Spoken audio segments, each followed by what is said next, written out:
Ce que j'aime bien chez Christophe, c'est que il est très ouvert. Parce que finalement, son éducation n'a pas fonctionné. Il n'a pas appris un certain nombre de choses. Il n'a pas la culture habituelle. On lui parle par exemple de la tour de Babel, il ne sait pas ce que c'est. On lui parle du veau d'or, il ne sait pas ce que c'est. Et on lui parle d'Hiroshima, il ne sait pas ce que c'est. Mais en même temps, c'est un enfant. Et au fond, c'est l'enfant que je n'ai pas eu. Bon, il a 20 ans de moins que moi.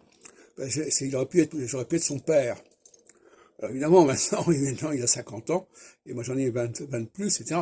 Mais on a cette situation de père à fils qui me paraît sympathique, qui me paraît intéressante, et qui permet de faire passer des idées nouvelles, des visions nouvelles des choses, parce que la personne n'a pas de préjugés.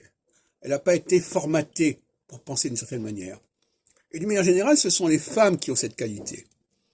C'est pour ça que souvent les femmes sont les véhicules de la nouveauté.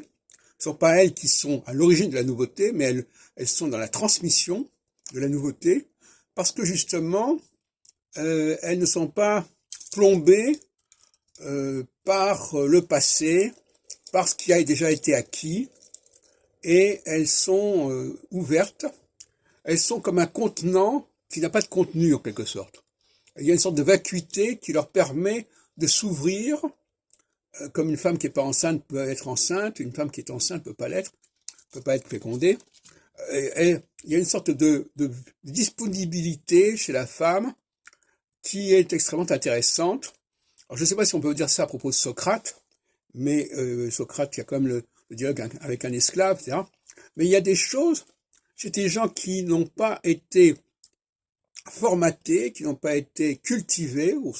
On peut leur faire, on peut leur faire découvrir des choses nouvelles sans a priori.